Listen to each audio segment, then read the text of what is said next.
Entre abogados, te orientamos. Es el podcast donde especialistas en cada materia te ayudarán a encontrar la solución a ese asunto legal que te quita el sueño. ¡Comenzamos! Hola amigos, ¿qué tal? Soy el licenciado José Luis Orrante Campuzano, nuevamente en un nuevo episodio de Entre Abogados Te Orientamos, nuestro podcast número 17. Vamos a repetir invitado de lujo. La verdad es que agradecemos mucho que haya aceptado la invitación. Vamos a escuchar quién es. Nuestro invitado de hoy es Jesús Mogollán, licenciado en Derecho por la Universidad Nacional Autónoma de México, Campus FES Aragón. Maestro en Sistema Penal Acusatorio por el Instituto de Estudios Penales, AC, y maestro en Derecho Penal por el Centro de Investigación y Capacitación Judicial. Es facilitador penal de la Fiscalía General de Justicia del Estado de México, en la Unidad de Atención Inmediata. Fiscal especializado en Justicia Penal para Adolescentes, de la Fiscalía General de Justicia del Estado de México. Y abogado postulante con el consorcio jurídico Arriaga y Abogados. ¡Comenzamos! Bueno amigos, pues como les comenté, el licenciado Jesús está nuevamente aquí con nosotros. Vamos a platicar de un tema también súper interesante. Anteriormente nos ayudó en traducir un poco la diferencia de los delitos con el abuso de confianza. Hoy también es un súper tema, la verdad mucha gente lo estuvo pidiendo, mucha gente estuvo preguntando. Y bueno, va a ser en relación a las sentencias para los adolescentes. Gracias, licenciado, nuevamente por aceptar nuestra invitación, por venir aquí a platicar un poquito con nosotros de tu extensa experiencia. Gracias. No, muchas gracias a ustedes, licenciado, de nueva cuenta acá en casa y pues bueno, para compartir justamente este tema, como usted lo ha referido, un tema importante y muy poco explorado por los abogados, ¿no? Por el tema de especialización que ya hablaremos al transcurso de este podcast. Muchas gracias. No, pues de verdad que es un tema súper importante, va dirigido tanto a los papás como para los hijos que están en edad de andar descubriendo cosas, de que luego por inquietud cometen algunas cosas que no deben de cometer. Ha sido muy penoso últimamente. He sabido de muchos casos en los que pues participan en hechos delictivos que para mí son de poca monta, que muchas veces nada más es por andar cotorreando, que se meten en estas tiendas de conveniencia como son Oxxos, 7-Eleven, y realmente se llevan nada, pero bueno, finalmente, no sé, la adrenalina, o bien, ¿no? Pues ya andaban echándose unos tragos y ya no les alcanzó y se les hace fácil porque pues como son tiendas que tienen a la mano algunos artículos, pero bueno, todo esto es un delito y bueno, qué mejor que hablar de la justicia para adolescentes que con el experto en el tema. ¿Qué nos puedes platicar, licenciado? Muchas gracias, licenciado. Sí, pues sí, justamente como bien lo refieres, creo que la peculiaridad del sistema de justicia penal para adolescentes es esa, que estamos tratando con adolescentes, ¿no? Puntualmente con personas en desarrollo. Aquí en México se crea la Ley Nacional del Sistema Integral de Justicia Penal para Adolescentes con la reforma al artículo 18 constitucional, en el cual, bueno, ya se establece como tal este sistema de justicia penal para adolescentes, pero derivado de que a los adolescentes ya se les reconoce como personas. Anteriormente en México teníamos un sistema tutelarista, es decir, México adoptaba esa responsabilidad de, por así decirlo, de responder. El Estado respondía por las conductas de los adolescentes o en su defecto sus papás. Con la Convención General de los Derechos de las Niñas, Niños y Adolescentes, con la Convención del Niño, se les dota ya de derechos y obligaciones, ¿no? Entonces, puntualmente, pues ya no son un sistema tutelar, ya somos un sistema garantista, porque México dice, bueno, ok, ya eres una persona, enfrentas tus consecuencias de tus actos, ¿no? Y puntualmente uno de los principios del sistema de justicia penal de adolescentes es la responsabilidad penal. Ya hoy los adolescentes son responsables penalmente de sus conductas y dice el mismo principio bajo el tema de la culpabilidad, ya son culpables, ¿no? Anteriormente pues teníamos que eran menores infractores, adolescentes, menores en conflicto con la ley, diversos adjetivos que se ponían. Hoy día no, hoy día ya son adolescentes culpables por una responsabilidad penal. Únicamente para aclarar este tema, son personas adolescentes todas las personas comprendidas en un rango de edad de 12 años cumplidos hasta antes de cumplir 18 años.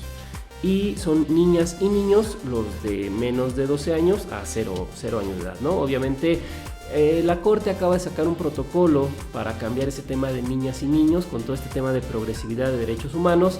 La Corte considera que ya no podemos encasillar niñas y niños, ¿no? Por el tema de la elección de género, entonces que lo correcto es decir infancias.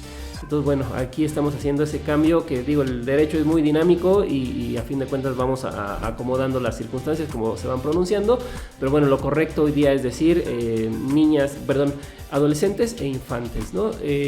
Con ese protocolo la Corte también quiere retirar el término de decirles menores.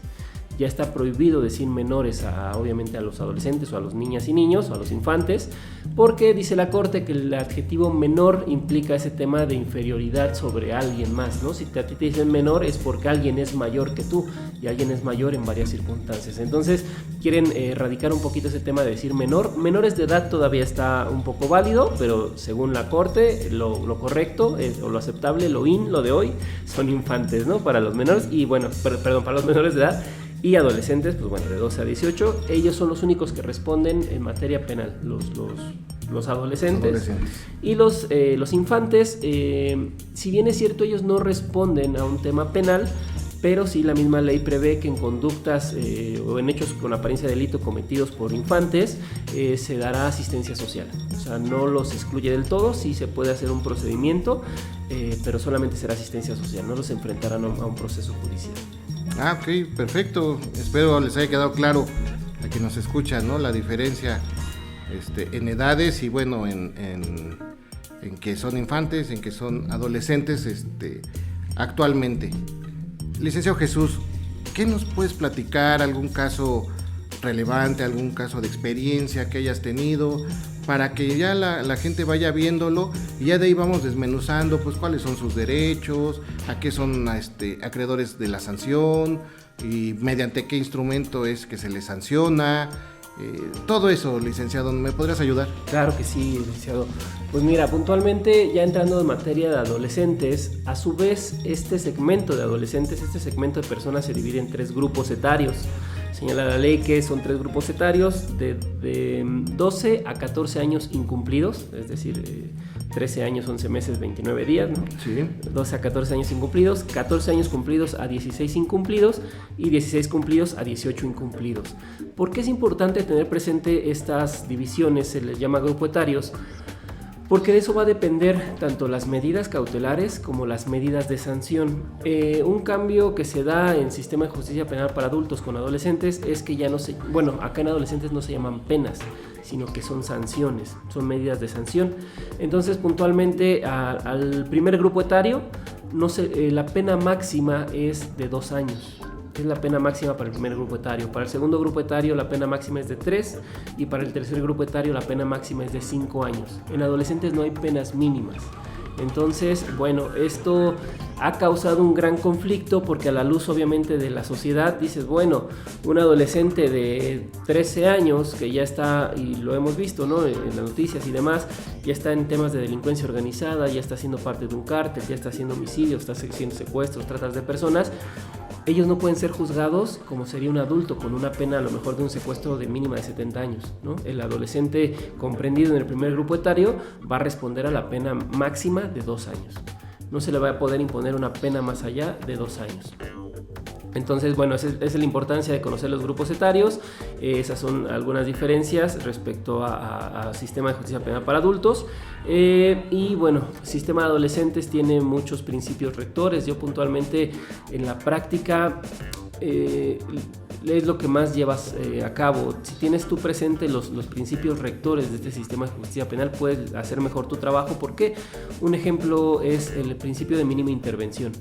El principio de mínima intervención es un principio en el cual obliga a todas las autoridades, dígase MPs, dígase policías, dígase jueces, a sujetar a un adolescente en la medida de lo posible, lo menos a un juicio, a un proceso. Por ejemplo, si es un delito que no amerita internamiento, ahorita vamos a entrar al tema del internamiento, tienes que dejarlo en libertad de manera inmediata. Entonces, ese es un principio que nosotros alegamos mucho, pues para efecto de obtener libertades en el sistema de justicia penal para adolescentes. Ok, licenciado Jesús. Bueno, vamos a un corte comercial, vamos a escuchar a nuestros patrocinadores. El tema está muy interesante, como siempre. Y bueno, pues vamos a regresar con el tema de la justicia para adolescentes.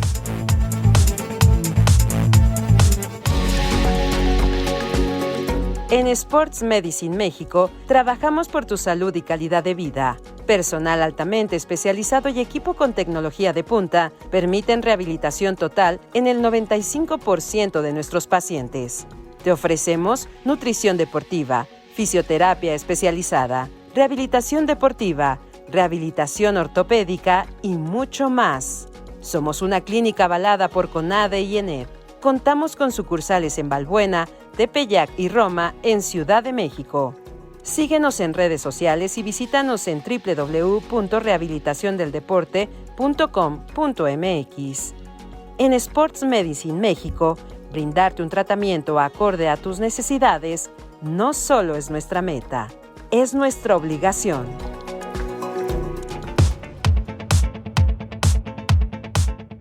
Bueno, amigos, pues vamos a continuar. Vamos a, como dicen por ahí, vamos a exprimir al especialista para que nos cuente todo lo que debemos de saber en justicia para adolescentes. ¿Con qué continuamos, licenciado? Vale, pues bueno, como lo habíamos anunciado en el segmento anterior, el tema de los principios rectores. Los principios rectores, en términos coloquiales, son esos principios o esas características que se tiene que seguir durante todo el procedimiento, ¿no? Por ejemplo, habíamos tocado el principio de mínima intervención. Tenemos el principio del interés superior de la niñez. Ese principio, bueno, se ve en varias materias, en materia civil, familiar. Sin embargo, acá en adolescentes, ya la Corte se ha pronunciado que este principio tiene tres aristas, tiene tres puntos de vista o tiene tres objetivos. Una, que es norma de procedimiento, que es un derecho subjetivo y que es para proteger más allá, proteger al máximo, ¿no?, los derechos de los adolescentes. Aquí lo importante de esto, y que es, creo yo, algo vital en justicia penal para adolescentes, es que los adolescentes o la opinión de los adolescentes es vinculante.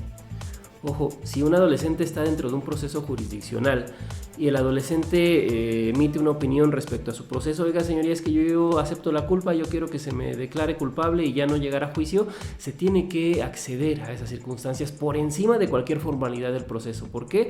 Porque se debe de respetar ese interés superior del menor. Un ejemplo, a diferencia del Estado de México, el Estado de México y Ciudad de México, pues bueno, somos entidades vecinas, pero pues, dista mucho en su aplicación jurídica, ¿no? En Ciudad de México se puede hacer un procedimiento abreviado. Para los amigos que nos escuchan, el procedimiento abreviado es aceptar la comisión del hecho a cambio de una pena mínima reducida en 1/3. En adolescentes, en teoría, no se pueden hacer abreviados. ¿Por qué? Porque no tenemos penas mínimas.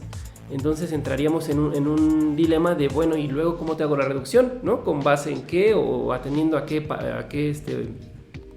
esquema te hago la reducción?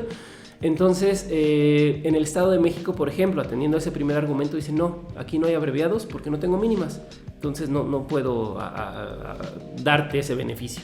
Pero en la Ciudad de México, cosa contraria, y al extremo, ¿no?, de manera polarizado, es, sí, sin problema, tú puedes llegar a un procedimiento abreviado de un homicidio, de un secuestro, de cualquier delito, por así considerarlo grave, siempre y cuando tú estés en voluntad. O sea, tú adolescente expresas tu voluntad, expresas que conoces las consecuencias, efectos y alcances de ese procedimiento abreviado y acabas tu asunto con un procedimiento abreviado. ¿Por qué? Porque es el principio de mínima intervención, el sujetar lo menos posible al adolescente a un proceso y el principio del interés superior del menor. Entonces, son esos principios que tenemos que tener presentes para efecto de postular en esta materia, pues porque nos dan resultados pues muy buenos, ¿no? En el Estado de México se ha intentado mucho, mas nunca se han hecho, por ejemplo, amparos. Nunca se han promovido amparos en contra de las negativas, porque a fin de cuentas un amparo, sabemos que ahorita actualmente se están tardando 8 o 9 meses en resolverse. Y en justicia penal para adolescentes también algo importante es que el proceso no puede durar más de 5 meses. Hay otro de los principios que se llama celeridad procesal, que es en 5 meses tienes que tener tu sentencia, ¿no? Entonces, pues obviamente no nos conviene irnos a un amparo si se va a suspender el proceso y bueno, a lo mejor acabas tu proceso mucho antes, ¿no? Sí. Otro de los principios es, bueno, ya hablamos, punto importante, la especialización. Iniciamos este podcast diciendo que es poco explorado por los particulares. ¿Por qué? Porque la ley señala o exige una especialización, que todos los operadores de este sistema de justicia penal tengamos una especialización. Desafortunadamente en la práctica las autoridades confunden el tema de especialización con especialidad. las autoridades entienden que tenemos que tener un título de especialistas con cédula profesional y diploma, o bueno, título profesional de especialistas en justicia penal para adolescentes. Pero eso es totalmente errado. La génesis de ese principio es la Ley General de Derechos de Niñas y Adolescentes, la Convención de los Derechos del Niño, en el cual dice que más bien todos los operadores tenemos que tener, obvio, conocimiento en el sistema de justicia penal para adolescentes, conocimiento en el derecho penal y tener ciertas herramientas didácticas didácticas y pedagógicas para ser empáticos con los adolescentes, ¿no? En teoría, no tendría que existir los tratos de policía de investigación, por ejemplo, que llegan y los meten a las galeras. Las galeras no deberían de existir en adolescentes. Entonces, les comento puntualmente, yo fui agente de Ministerio Público especializado en adolescentes en el Estado de México y yo traía una formación convencional, ¿no? De que me había capacitado UNICEF, UNESCO, Save the Children, demás cosas. Yo traía como un panorama muy convencional y cuando llego a los Reyes de La Paz, allá a la agencia de Ministerio Público, pues veo que la galera donde utilizaban como galera era un espacio que iba a ser una cisterna. O sea, un espacio cerrado, oscuro y que era una mazmorra. Y la agencia de Ministerio Público, bueno, ni les cuento, totalmente contrario a los principios, ¿no? Entonces, a veces uno como litigante dice, bueno, a ver, a mí me exiges una especialización, me exiges que lleve cursos, diplomas, demás, y tus operadores, ¿no? Tus jueces, tus ministerios públicos, tus policías, tu fiscalía, ¿por qué no tienen las instalaciones necesarias para efecto de garantizar esa especialización, ¿no? Entonces, bueno, puntualmente, si quieren incursionar en este tema, les invito a que tomen diplomados, cursos, talleres. Ahorita por tema de práctica, por ejemplo en el Estado de México les hacen válidos diplomados con mínimo de 120 horas.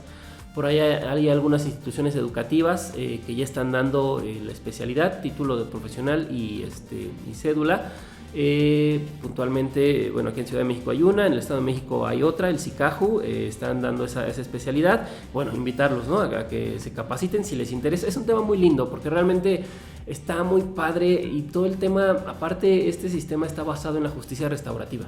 Realmente en el tema, yo cuando empiezo a estudiar este sistema, yo decía, pues es que esto no puede ser derecho penal, porque a fin de cuentas, ¿qué buscas? Una reinserción socioeducativa y familiar. Necesitas darle al adolescente, por así decirlo, hacerlo consciente de que cometió una conducta con apariencia de delito, que va a ser responsable, pero tu intención es decirle, te estoy dando esta experiencia para que cuando seas adulto no la cometas, ¿no? Entonces, invitarlos a que se interesen más por esta materia. Son pocos los foros, pero bueno, ahí están, ¿no?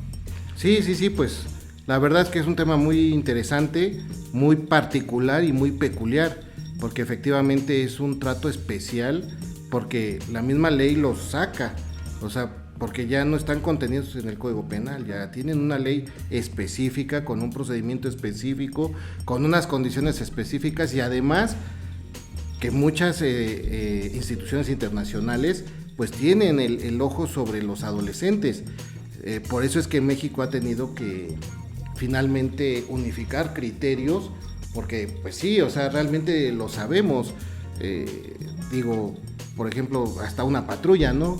Pues no es lo mismo una patrulla para un adulto que para un adolescente, ¿no? Las condiciones, muchas veces decían, ¿no? Es que, ¿por qué si es adolescente, por qué lo subes a la patrulla? Bueno, pues porque no hay otro vehículo en donde se pueda transportar, ¿no? La presentación ante la autoridad también debe de ser especial, no es lo mismo. Y ahorita lo que bien comentas, Jesús, ese tema educativo, ese tema de tratar de que el adolescente no se vea inmiscuido en este tipo de delitos, de hechos ilícitos y actos ilícitos también, porque ya también participan en todo, ¿no? Porque pues obviamente al saber mucha gente que la penalidad es menor y que tienen un trato especial y demás, pues le conviene más una persona adolescente que un adulto, ¿no? Obviamente. Pero bueno, vamos a ir a un corte comercial. Insisto, el tema, la conversación, la plática, la charla está muy interesante. Vamos a ir a un corte comercial y continuamos.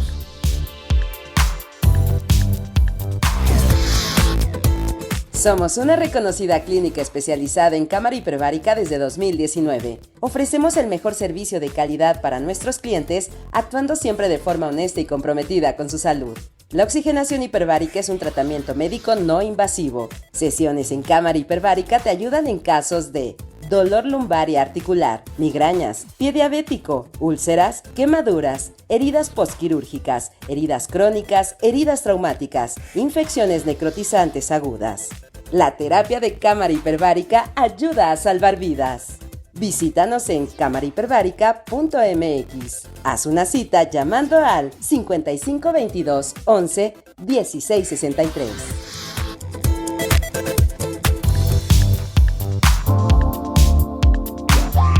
Bueno amigos, pues continuamos con este podcast tan interesante. En Trabajados Te Orientamos con el tema de las sentencias para los adolescentes, que no hemos hablado nada de sentencias, pero ahorita lo vamos a tocar. Hay un tema muy conocido y un tema muy controvertido, y además pues mucha gente tiene esa duda. Nos acabas de explicar de una manera muy clara y muy precisa, licenciado Jesús, en relación a las penalidades que pueden, a las sanciones a las que pueden incurrir los adolescentes. ¿Qué pasa con los adolescentes que están en la edad de entre los 16 y antes de los 18? Si nos comentaste que la sanción va hasta por 5 años, ¿no? De haber cometido el delito. ¿Qué pasa? Mucha gente dice, bueno, ese adolescente se cumplen 2 años y no 5, porque pues ya va a ser mayor de edad, o los cumple y continúa en una cárcel para mayores de edad. Esas dudas les surgen mucho a la gente. ¿Nos puedes ayudar con eso, licenciado? Sí, claro que sí, y sí, comúnmente es lo que preguntan más. La misma ley señala que todas las conductas que son ocasionadas por adolescentes o cometidas por adolescentes van a ser susceptibles de la ley nacional, ¿no? Del Sistema Integral de Justicia Penal para Adolescentes. Pero justo los adolescentes no pueden convivir con adultos. En este caso, en el ejemplo que pregunta, si el adolescente cumple la mayoría de edad en el ínter de su medida de sanción, simplemente los centros, las cárceles de adolescentes, por así decirlo, se llaman centros de internamiento. Estos centros de internamiento tienen un área especial para adultos jóvenes, se les llama. Entonces ahí en esa área es donde están, aparte de los adolescentes, digamos que es un apartado separado, o más bien es un segmento separado de los adolescentes, pero dentro del mismo centro de internamiento. No son ellos ingresados al centro preventivo de adultos, no, eso no lo permite la ley. Están sí con otros adultos, pero dentro del mismo centro de internamiento.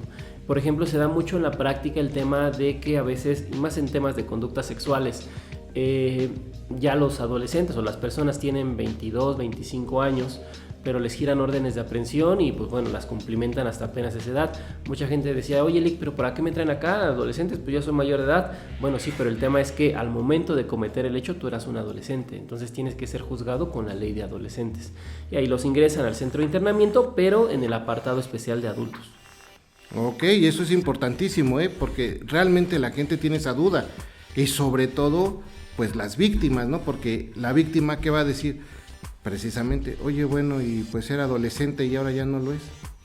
O también cuando dicen, ¿no? Bueno, y pues eso fue hace 6 años y tú me dices que la sanción es de 5.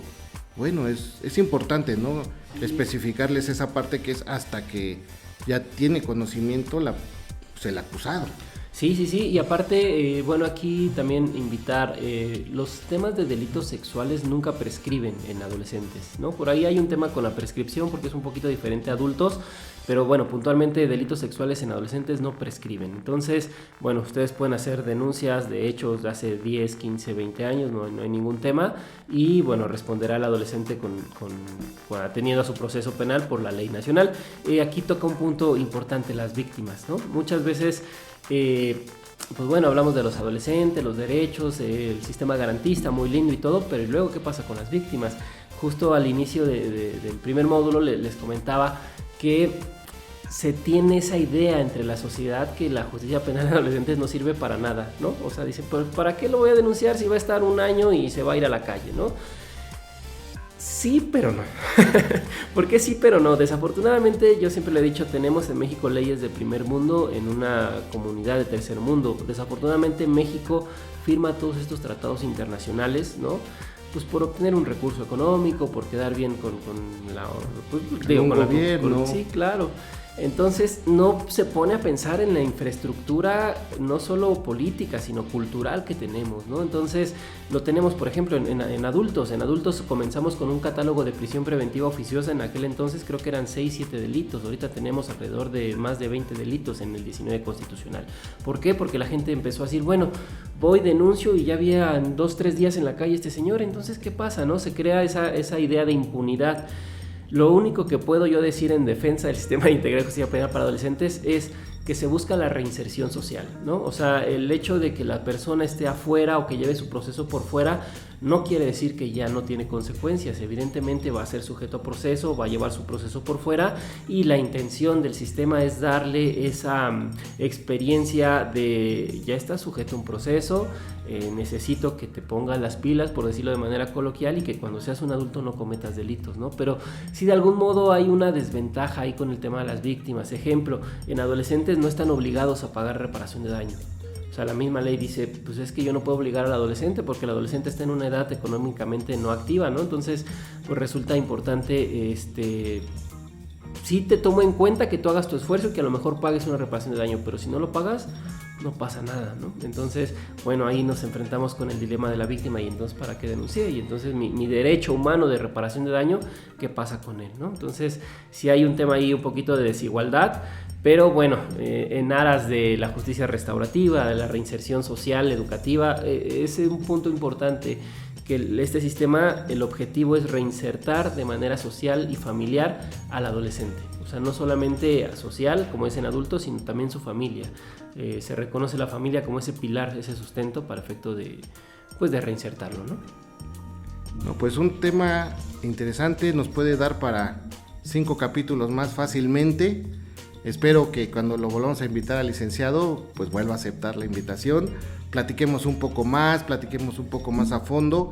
Creo que ahorita la orientación que nos ha dado, la asesoría que nos ha regalado, es muy importante, es la verdad, abre muchos paradigmas de que y qué pasaba y qué pasa y a dónde van y luego por qué están afuera y por qué yo no conseguí lo que yo pretendía, cuestiones así. Entonces creo que ahorita la información que hemos recibido es muy, muy importante, de un especialista, ya lo escucharon ustedes. Y bueno, pues no me queda más que pedirle cómo podemos contactarlo para que en un momento dado, si alguien necesita de una asesoría más específica o incluso de una asistencia legal, pues bueno, aquí está el licenciado Mogollán y con toda confianza pueden escribirlo. Sí, claro que sí. Bueno, mi teléfono celular 5528-630368. En redes sociales, Instagram, Facebook y TikTok estoy como Jesús Mogollán. Y pues bueno, ahí me pueden encontrar, me mandan mensajito y de manera inmediata me pongo en contacto con ustedes, ¿no? Y justo ese tema de la especialización, somos bien poquitos. Yo puntualmente hace como 2 meses acabo de obtener la especialización acá en Ciudad de México, y el número de operadores jurídicos somos 128. En 4 años que lleva operando, no, ya en 8 años que lleva operando el sistema de justicia penal para adolescentes, ¿no? 128 operadores jurídicos en la Ciudad de México. Entonces sí es un poco, digo, para mí me conviene, ¿no? Somos bien poquitos, pero pues también alarmante, porque bueno, se ve a lo mejor ese sesgo de no interés respecto a esta materia, ¿no? Que es una materia, insisto, que me gusta mucho, que me apasiona y que es muy linda. Sí, exactamente, la verdad, y que bueno, se basa en el principio de la familia, como bien comentó, ¿no? Que es el pilar de todo. Bueno, licenciado, pues yo no me queda más que agradecerte, espero volver a contar con tu linda asistencia y con tu mejor experiencia. Pues esto fue el podcast Entre Abogados Te Orientamos. Continuamos buscando más especialistas en otras materias para que ustedes estén bien informados. Y bueno, los esperamos en el siguiente episodio. Gracias. Muchas gracias, Treo.